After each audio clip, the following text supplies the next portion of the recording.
Hi world. Patricia O'Connor and Frida Reba Darcy here. Let me see if I can get Frida in the, yeah, there she is. Hold on. There baby, get in the, there you go. Isn't she just the cutest?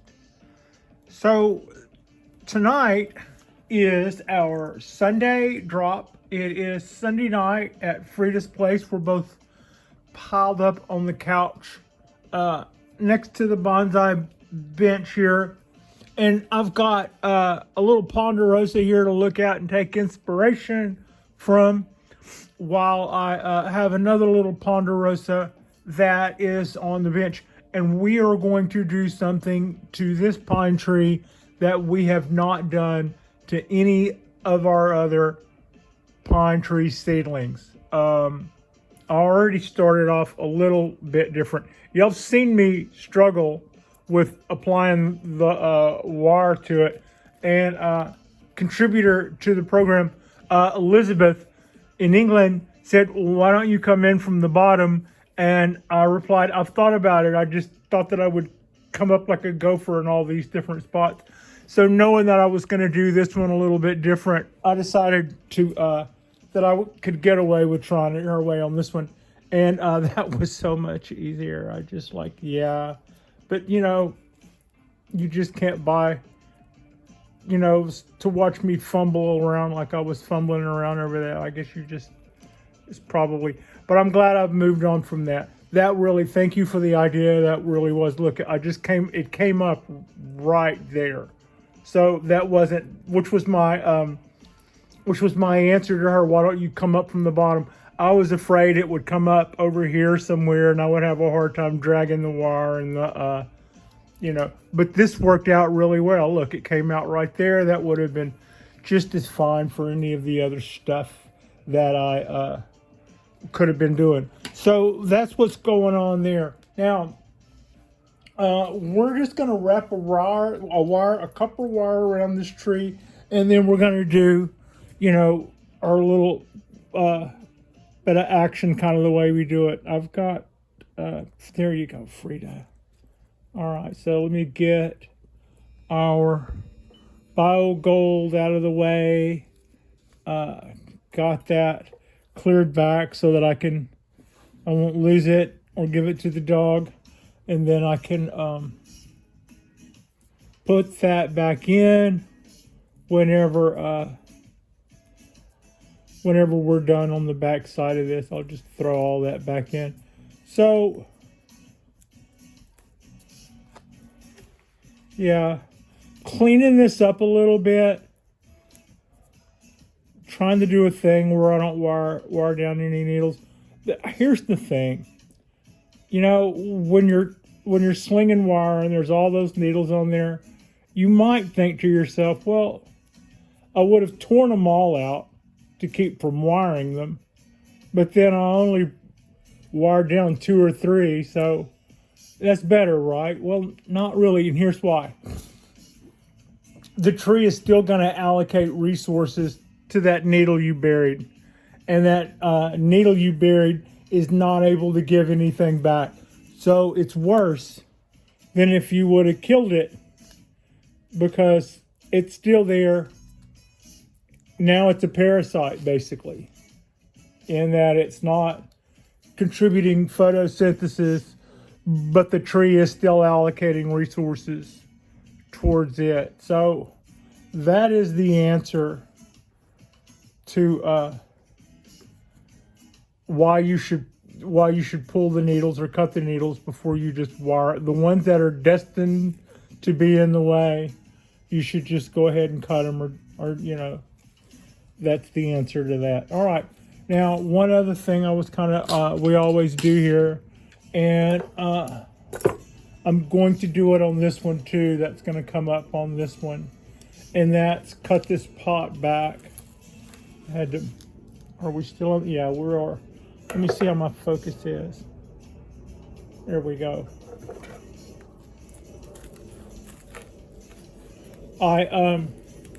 I do this at the start of every one of these, and the idea is to get the plug that this tree originally came to me in. It came to me in this plug to get the top of it exposed, because that will also mean that the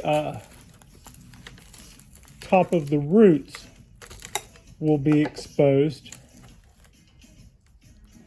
And that'll be a good thing.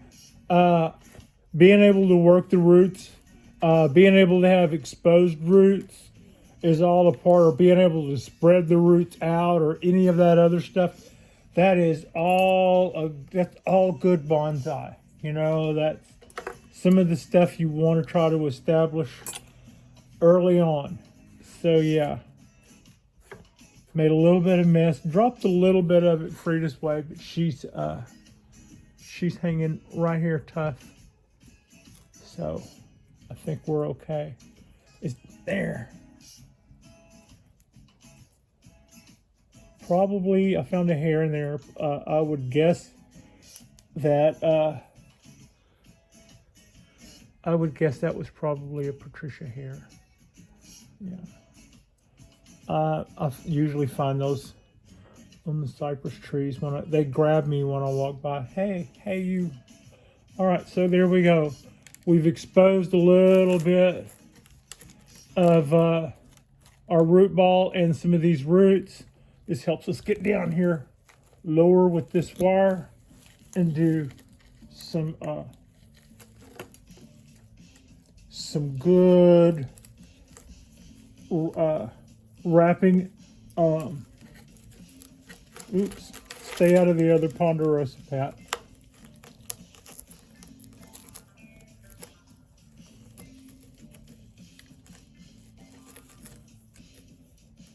And avoiding all the buds, avoiding camera, avoiding the buds, avoiding Frida. Everybody look out. Okay. Now, change my hold. This helps to support. I'm trying to pinch the tree trunk and the wire together so that they won't damage one another. They're, you know, get that needle out.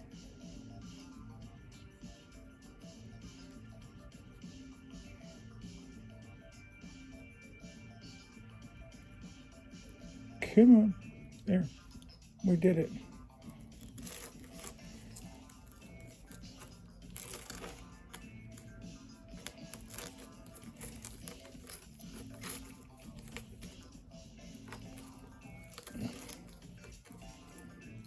Okay. Now, I got a little wide there for a second in this area. That was me skirting around those. That was me trying to skirt around those needles. Sometimes when I try to pull the wire around, if I see it getting long, I'll push it down with my finger. This time I just kind of did that because I was trying to dodge the needles, and I got one. This one. And nope. We're okay there. We're okay there. All right, that's pretty good. One or two still, but that's way better than what I normally do. All right, so there we are. That's okay. That's our buds there. I've cleaned up some of the dead needles on this guy already. I can go right to there.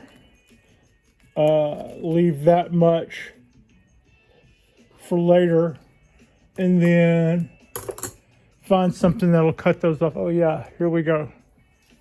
Oh, you couldn't see what we had going there. I'll show you.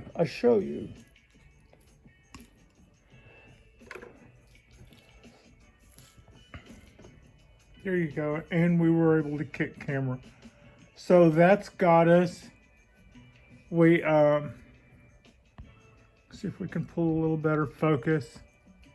I could have been a little tighter there, but I can fix that. I can still fix that if I put the tree down. All right, I didn't wire as many needles this time. We'll save needle wiring for our April Fool's episode. A la Nigel Saunders. So that's kind of got us. Now, what are we going to do with this tree?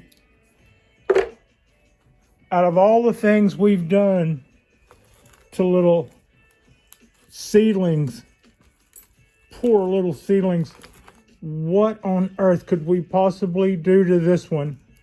And we selected this one special just to do it. Well,